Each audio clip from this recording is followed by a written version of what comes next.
ଦିନେ ପ୍ରାୟତଃ ସମସ୍ତଙ୍କୁ ଥଣ୍ଡା ଜ୍ୱର ଏମିତି ହେଇଥାଏ। ଥଣ୍ଡା ଜ୍ୱର ହେଲେ ଖାଇବାକୁ କିଛି ଭଲ ଲାଗିନଥାଏ।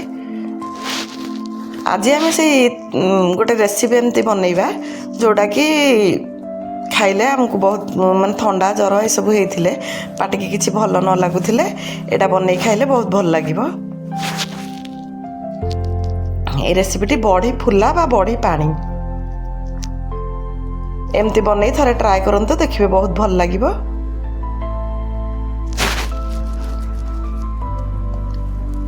ଚାଲନ୍ତୁ ଆଜି ବନେଇବା ଏମିତି ବଢ଼ି ଫୁଲା ବା ବଢ଼ି ପାଣି।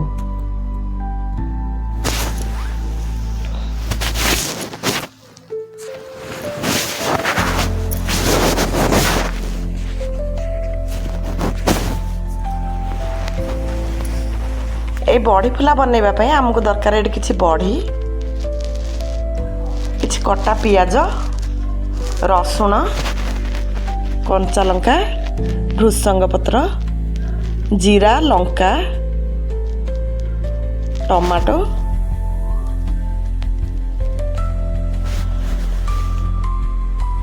ଏବେ ଆମେ ଗ୍ୟାସରେ ଗୋଟେ କଡ଼େଇ ବସେଇବା। କଡ଼େଇକି ଟିକେ ଗରମ କରିବା। ଏଠି ଆମର କଡ଼େଇ ଗରମ ହେଇଗଲାଣି। ଏବେ ଆମେ କିଛି ତେଲ ଦେବା।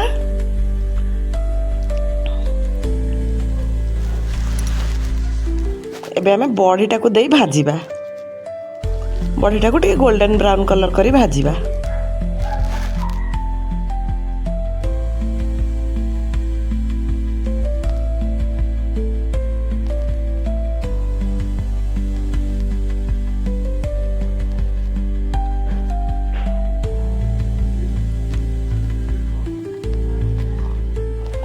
ଏଇଠି ଆମର ବଢ଼ିଟା ହେଇଗଲାଣି। ଏବେ ଆମେ ଏଇଟାକୁ ବାହାର କରିନେବା।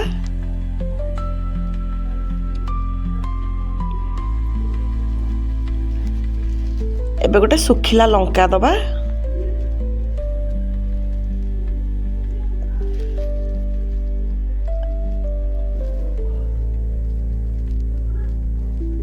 କିଛି ସୋରିଷ ଦେବା।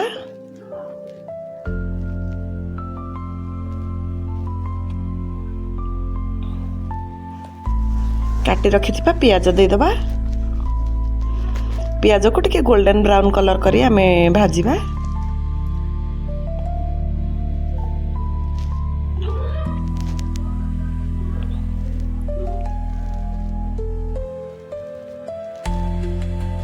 ଏଇଠି ଆମର ପିଆଜଟା ଭାଜି ହେଇଗଲାଣି ଟିକେ। ଏବେ ଆମେ ଯେଉଁ ରସୁଣଟା ରଖିଥିଲେ ସେ ରସୁଣଟାକୁ ଛେଚିକିରି ଆମେ ଏଠି ଦେବା।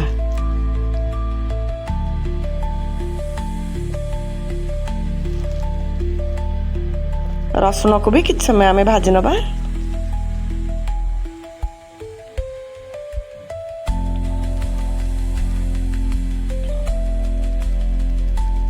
ଏବେ ଆମେ ଭୃସଙ୍ଗ ପତ୍ର ଦେଇଦେବା।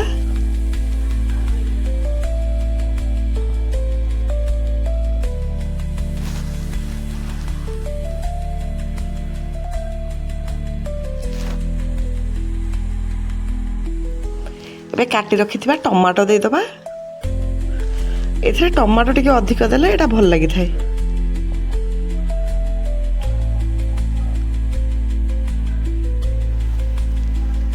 ଏବେ ହଳଦୀ ଗୁଣ୍ଡ ଦେଇଦେବା।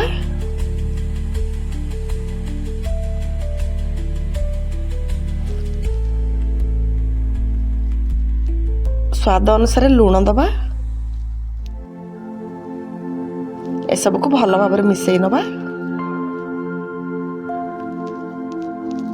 ଏଠି ଆମେ କଞ୍ଚା ଲଙ୍କା ଦେଇଦେବା।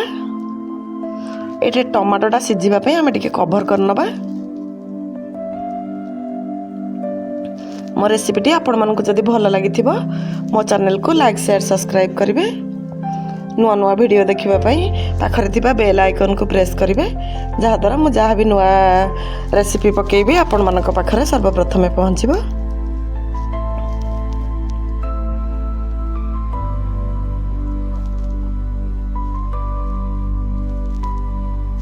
ଏବେ ଆମେ କଭର କାଢ଼ି ଦେଖିବା ଆମ ଟମାଟୋଟା ସିଝିଲାନି କି ନାହିଁ। ଏଠି ଟମାଟୋଟା ସିଝି ନାହିଁ, ତଳୁ ଲାଗିଯାଉଛି, ସେଥିପାଇଁ ମୁଁ ଟିକେ ପାଣି ଆଡ଼୍ କରୁଛି। ଆଉ ଥରେ ତାକୁ କଭର କରି ନେଉଛି।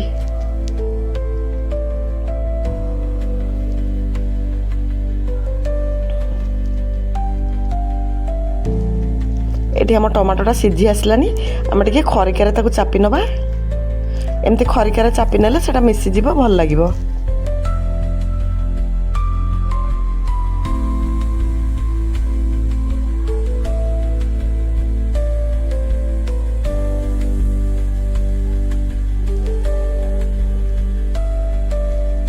ଦେଖିପାରୁଥିବେ ଏଠି ମୁଁ ସବୁ ଟମାଟୋକୁ ଏମିତି ଚାପି ନେଇଛି ଏବେ ଆମେ ଏଥିରେ ପାଣି ଆଡ୍ କରିନେବା ପାଣିଟାକୁ କିଛି ସମୟ ଆମେ ଫୁଟେଇବା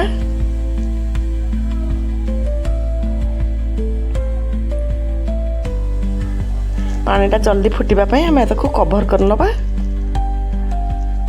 ଏଇଠି ଆମର ତରକାରୀଟା ଫୁଟିଲାଣି ଏବେ ଆମେ ବଢ଼ି ଆଡ୍ କରିଦେବା ଆଉ କିଛି ସମୟ ଫୁଟେଇବା ବଢ଼ି ପକେଇଲା ପରେ ବେଶୀ ସମୟ ଫୁଟେଇବେନି ନହେଲେ ବଢ଼ିଟା ଭାଙ୍ଗିଯିବ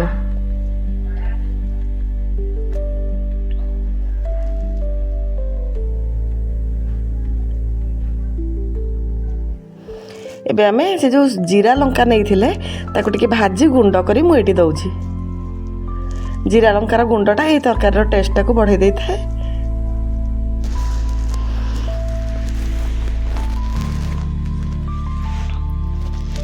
ଦେଖିପାରୁଥିବେ ଏଇଠି ଆମର ତରକାରୀଟା ରେଡ଼ି ହେଇଗଲାଣି ଏବେ ଆମେ ଗ୍ୟାସର ଫ୍ଲେମ୍କୁ ଅଫ୍ କରିନେବା ଏବେ ଆକୁ ଗରମ ଗରମ ସର୍ଭ କରିବା